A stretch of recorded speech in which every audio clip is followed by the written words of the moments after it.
So hello everyone, it is your girl Gel Beauty 87 here, aka Grace, and it is time for another complexion corner. So I got a few products that I have tried out recently. I'm trying to figure out what happened to my Mario complexion corner. I don't know what happened to that one, but I'm gonna have to look through my videos and see, because I do not want to have to film that one again. It's just a lot. Anyway, so I got a primer, I got a few foundations, a few concealers, a face powder, and a bronzer. So I'm going to start off with the primer, obviously, because that's where you do your face. I have the One Size Secure the Blur Makeup Magnet Primer. So I have mixed feelings about this, because sometimes I feel like it works really well, and other times I feel like it dries out my skin. Like I told y'all in a couple of videos with a couple of foundations I used, I felt like it dried out my skin. Matter of fact, it was in the Natasha Dodona Complexion Corner video. You'll see that one before you see this one. But I felt like it dried out my skin when I used this primer with both of her foundations. I used it with the, I think it's the X Plus foundation that she has, and then I used it with the Face Glow. And the Face Glow was really like a glowy primer, so I mean a foundation, so that's why I was confused as to why this dried out my skin with it. But you know, maybe it's something in the product that does that. I don't know. But I like it overall because it's good to keep holding the makeup on. It's just, it's really drying on the face, so maybe this would be better for the winter time. I don't know. But it's a nice product. It just dried out my face, so maybe I need to change my face routine when I do use it. I mean, I'll use it up and then go on my day. I don't know if I'll buy it full size just because of that issue and the fact that I have other primers that grip make up to my face nicely, like the e.l.f. Mint one. I have the e.l.f. Hydro, what was the e.l.f. With the Jelly Pop, and then I have the e.l.f. Hydro Grip. I mean the Milk Hydro Grip, so it's like I don't really need that one per se, but it was a nice product, and if you wanted to try it out, I guess you could if you want, but I'm just going to stick to the ones that are already in my collection. This is my personal thing. Now let's get into the foundations. I guess I'll go from the affordable ones to the more high-end ones. Sorry y'all, the box is trying to lean over, that's why I keep looking over here like, oh god, don't fall, no. Okay, so I'll start off with this Soul and Body Face and Body Makeup. I actually have a video coming up with this comparing it to the what is that, the Face and Body from Dior. I know I'm super late to the party, and as you can see, this is actually quite dark. I got the first darkest shade that they had. I didn't know they were going to run this dark, so this is actually a little bit too dark for my skin, but you know, it would be good on the body, but I didn't buy it for that. I don't wear body makeup, so I bought it for the face. And I'm not going to get, well, I mean, the formula is nice. It looks nice, but I don't want to give too much away because that video hasn't gone up yet. But this is going to go up after that, so I guess it'll be fine. I gave decent coverage for, you know, a body and face product, because, you know, I'm expecting to give less coverage than usual because it goes on the body as well as the face, and the face doesn't need full, I mean, the body doesn't need this full coverage as the face. It was a nice product. I don't know that I'm going to reach for it that much, but that's mainly because the color of it is wrong. Not to mention I have the Dior Face and Body already, so it's like this came like too little too late for me. And then the shade range was weird to pick from, and since this isn't one of the products that they had inside Ulta where I can go in and like shade match, I was just kind of like, So it's good if you don't want to spend the Dior price, but since I already have the Dior, it's kind of just, and the coloring is wrong, it's kind of just obsolete for me. But it worked nice and it looked nice. It just was too dark, but I made it work with concealer like I normally have to, just like with this foundation we're about to talk about. This is a Kiko Milano Nothing Matte or Mattifying foundation. I bought the darker shade automatically just because I was like, you know, I figured I need the darker shade because it's not gonna work. Darker shade in this foundation is actually pretty dark, which I was shocked about. I expected them to be more like Catrice and Essence, where excuse me, the darker shade was like my skin tone, or it was like Tina the Fancy Faces skin tone, which is going to be obviously lighter than I am. But surprisingly, this one's actually pretty dark. I feel like Shayna, aka Too Much Mouth, would be able to wear this foundation and it would look nice on her skin. Now after Shayna, I don't see anybody else being able to wear this, so I don't think Nima Tang would be able to wear this foundation. But I was shocked that it went as far as Shayna's shade, because I feel like people usually stop at my and Jackie Aina's shade, and you know, they need to go deeper than that. We're not the darkest, you know, African American women out here, so I feel like they need to, you know, do better. But this foundation was actually really nice, and I was quite impressed with it and the way it looked on the skin. From what I remember, I think I've only used this foundation twice though, so I don't have too much to say about it. But I was like, I'm just rounding up with the rest of them just because, you know, we already here. But I think this is actually a really decent product that you would actually want to try out. I do have a matching concealer to it, but I'm trying to get through all the foundations first, and then we'll touch on the concealer in a second. Okay, so I have, of course, the, what is it, UOMA Beauty by Sharon C Flawless IRL Skin Perfecting Foundation infused with vitamin C and plus 100% natural something. I'm not even gonna get into it. Natural marine extract. So yeah, this is what it looks like. I bought a shade too light. I have brown sugar T1. I think I needed to get brown sugar T2, but it actually worked out in my favor. What I do is I put on a foundation powder. I put on the Pat McGrath setting powder because it oxidizes the foundation on my skin whenever I use it. Makes it darker, so that's what I use with this to make sure it matches my skin. Or you can mix this in with the original foundation, which is my preferred way. I usually just mix it in with the UOMA Beauty, I think it's called Stay Woke foundation. I know that's the name of concealer. I forgot the name of the actual foundation. But I mixed this in with that one, and it looks beautiful together because it smooths it out, since I feel like that one's a little bit thick, and plus that one's a little bit red, and since this one's a little bit lighter, it balances it out quite nicely. And then with the concealer, it is just a beautiful, beautiful combination. So I'm going to continue using this with that foundation, just because that's the way I prefer to use it. And then probably when the winter time comes, I can just use this one on its own, since it is a shade lighter than the original one from her higher end brand. But this was a really nice product, and I was pleasantly surprised by it. I don't know why I was surprised by it. I think it's because I expected the undertone of this one to be red like the original one I bought, and I don't necessarily like that about it. But it turned out to be a really nice find. And drugstore, mind you, because I end up going in Walmart later on and seeing it there. I didn't buy mine from Walmart, but that's where I found it. The last foundation I have to talk about is a powder foundation, but I figured I'd get the powder foundation out the way. Sorry y'all, I set this on top of palettes, and then like some palettes are bigger than other palettes, so it just slid over, and I'm trying to like adjust my life. So hopefully if I get my life in order.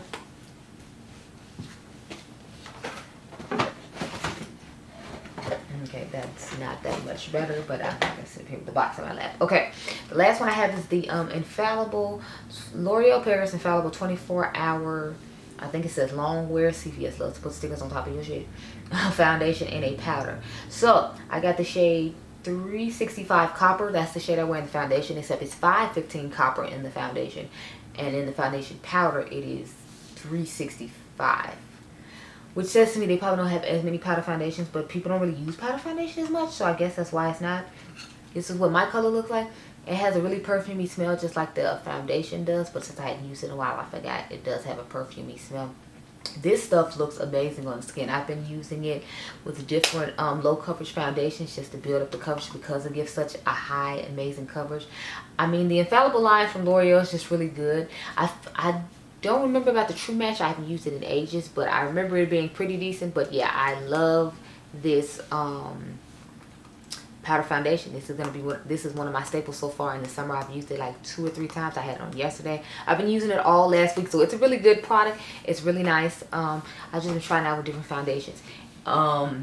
The Fenty one, and a couple of the other ones like the Giorgio Armani and the Dior ones are the ones I've been using a lot during the summertime, because I told you I didn't want to really have to use the setting powders when I didn't have to, so I prefer to use pressed powders like that in the summertime, and in the wintertime we'll use the loose powders. Although I did use the loose powders today, but you know, that's neither here nor there. Let's get into some of these concealers now, because I got like 5. I'm going to start off with the one that was most disappointing. This is the Wet n Wild Incognito All Day Full Coverage Concealer. First of all, this is a darker shade that they had in the drugstore. Do y'all see this? Look how light that shit is.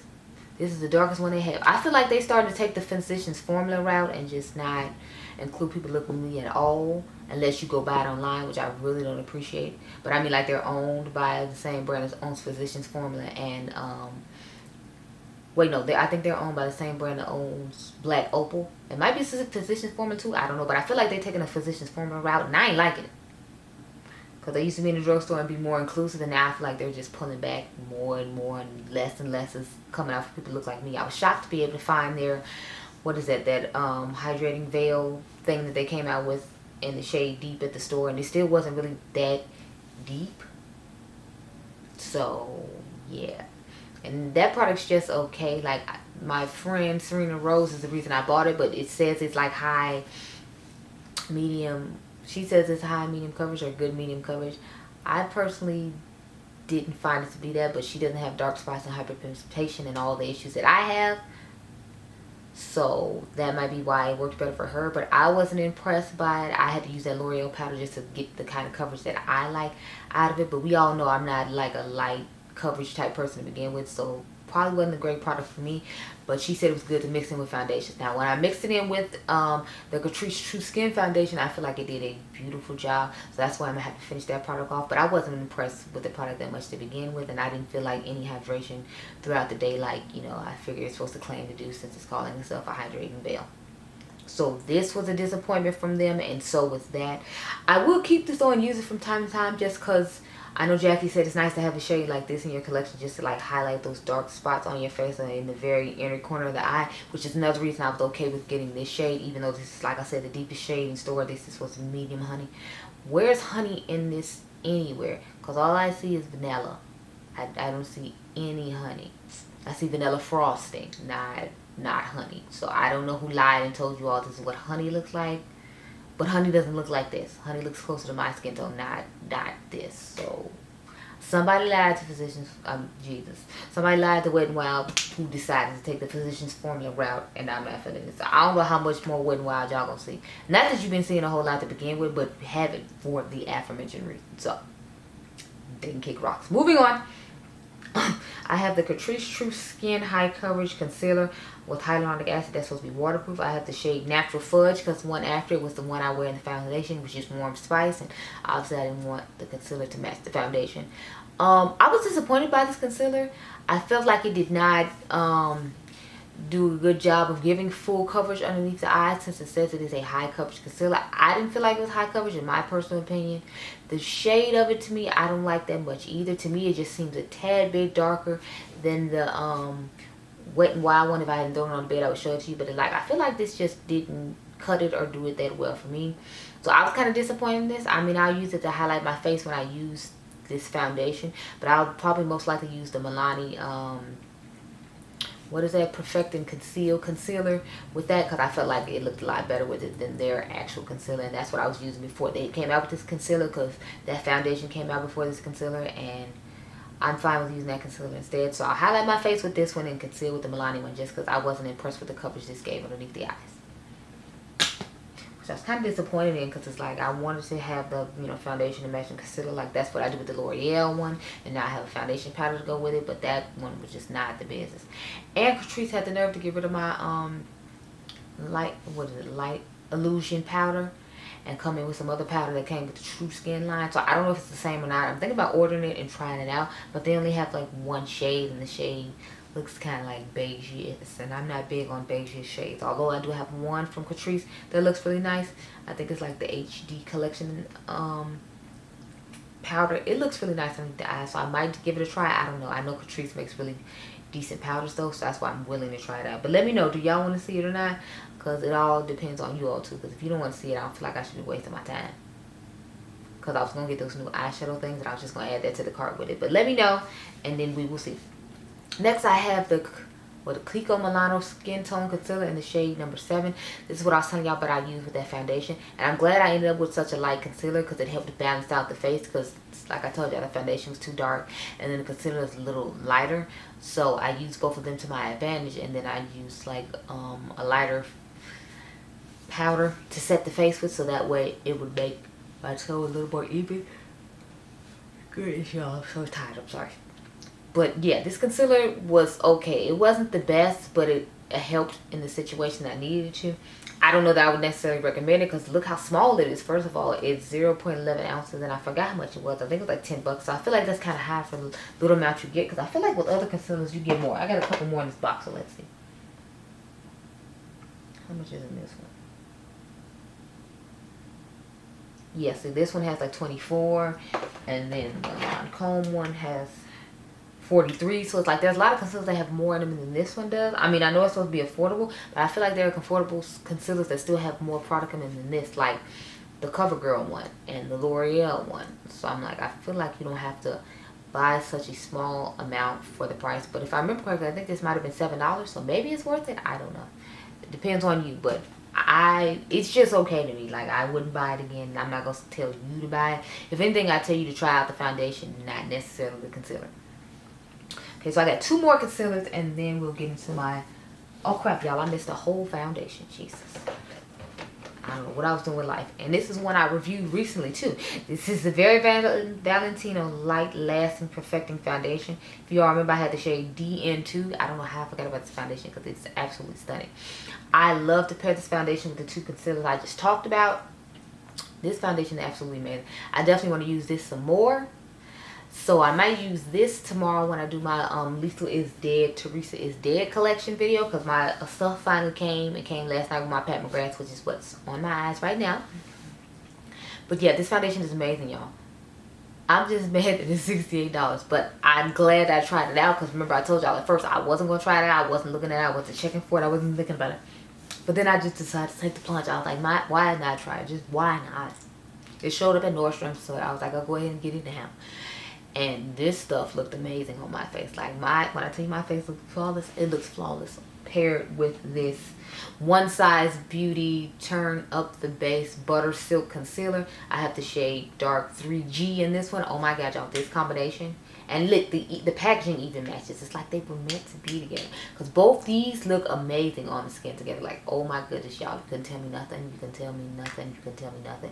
I want to try it with the Lancome Tinty Doll All Over Concealer. Because this concealer is really nice too. I wear the shade 460. I sent y'all off in another video where I said I think I wore like 435 or something. I couldn't honestly remember what shade I wore. But I tried to make sure I linked the video above so you could see what shade I actually wore, just in case I got it wrong. But oh my god, y'all, this foundation, yes. And this concealer, honey, it is smooth like butter underneath the eyes. The powder blends over it just beautifully. I used his original powder from MAC because I didn't buy his translucent powder from his brand since I already had the MAC when I had been hoarding. But it is beautiful underneath the eyes. It highlights the face beautifully. It's similar to that Marc Jacobs color that I really like. And since Marc Jacobs is, I heard, retiring from beauty, that it works perfectly for me. I absolutely love it. And I'm so glad that I found this one since it's permanent and the Marc Jacobs is limited edition. I got two backups. I got a backup with the Marc Jacobs, so we were not playing about that one. I love that concealer. Despite what other people say about it, I've never tried this foundation, so I don't know. But this concealer, yes, get your hands on it. And it's only $25, and it gives you a good amount of product. I think it said it was 24. Yeah, it gives you 24 fluid ounces, which was decent compared to that one I just showed you that was like 11. But this concealer, yes, 1,000 times yes. I loved it with just about every foundation I've tried so far. I think I've tried it with like 2 or 3, and I liked it with all of them. So it's a good, versatile product. This Tinny Doll, I really like this one a lot too. Like this one and the Patrick Star ones are some of my favorites as of right now. But yeah, this concealer is absolutely amazing. If I remember correctly, it says skincare in it too. That might be another reason why I like it, because I like to hydrate underneath my eyes with the Bobbi Brown, what is it, the eye base. So I'll put that underneath, and then I'll do my makeup, and then I'll put my concealer on, and I feel like it just looks beautiful. So that might be the secret behind all of this, but I've used this without just to make sure, and I've used the One Size without just to make sure, and they both looked beautiful. So this is just an amazing product. And the funny thing is, I don't like the Tinty Doll foundation at all, but I love the concealer. Like, it is amazing. The last thing I have to talk about, I don't remember if I talked about this in the one with the Makeup by Mara video or not. I'm pretty sure I did, and I said I think I remember saying I was gonna save it for the next video, which is this one. So this is the BH Cosmetics Tan and Tulum palette, and this is on sale as well at Beautydealsbff for like 40% off. So you can get this palette on Beautydealsbff for like $10, along with the Party in Puerto Rico eyeshadow palette that just came out for $10. So if you want to get some BH Cosmetics on a deal, you might want to go check out Beautydealsbff, because they have a lot of stuff on sale that isn't on sale in America, like the Life's a Drag face palette, the new one that Manny came out with, the what is the facelift one or whatever. That one's already on sale for 15% off, and then they give you an extra 20% off, so you get like 35% off of a brand new palette. So that's why I like to check Beautydealsbff a lot. But this palette really surprised me, because I didn't think either one of these were going to be dark enough. I mean, like, no, the top ones aren't dark enough for me, but I didn't think anything in this palette was going to be dark enough, because you got to think, how long did it take BH to come out with a bronzer palette that works for people my skin tone? Because the Belgian Waffle wasn't doing nothing for us. They still haven't come out with a blush palette in this form. I know they have those smaller ones that work for people my skin tone, but like in these bigger ones that come in the travel collection or in the breakfast collection or whatever, they still haven't come out with blushes that I feel like will work for people my skin tone. I was just surprised and happy that they finally came up with some bronzers that work for people that look like me. And it's actually a really nice formula. I like to use these as highlighters, even though I heard they're supposed to be like shimmer that you add to the bronzer so you can have a shimmery bronzer. I use them as highlighters and it works just fine for me. So that's what I'm going to continue using them for. I think this is a great palette for a great value. Only thing that sucks is like you're going to have the ones at the top if you're my skin tone that don't work for you. But I mean, for 10 bucks off Beautydealsbff, I would say just go ahead and get it because they had an extra 20% off coupon for that too. So that means this palette would be like $8, and then you can get the party in Puerto Rico for $8 too, and that'd be quite the steal. But yeah, so the quality on it is nice. The formulas are nice. These highlighter formulas are the same as the ones in some of their other palettes, because I think I had another highlighter palette from them a while ago, don't quote me. But I like this more than I thought I would, and I'm happy about it because I felt like for a while it was, you know, just trying to play all the bad people, and they didn't have us working for them, which explains why they couldn't make bronzer shades for us or anything else for us, because, you know, there was nobody that looked like me working there. So I'm hoping they rectified that situation as well, in addition to, you know, like actually making products for people that look like me. But anyway, we have finally finished this Complexion Corner. I know this one was long, y'all, but I had saved up a few products that I had tried out, and I rambled about some other stuff, but I'm hoping it was helpful because it was about sales and things, so I figured it was helpful. Anyway, those are my thoughts on all these products in this Complexion Corner. So I hope you all enjoyed this video. Remember, you all are diamonds. I'll catch you guys in the next one. Be blessed, girl. Bye.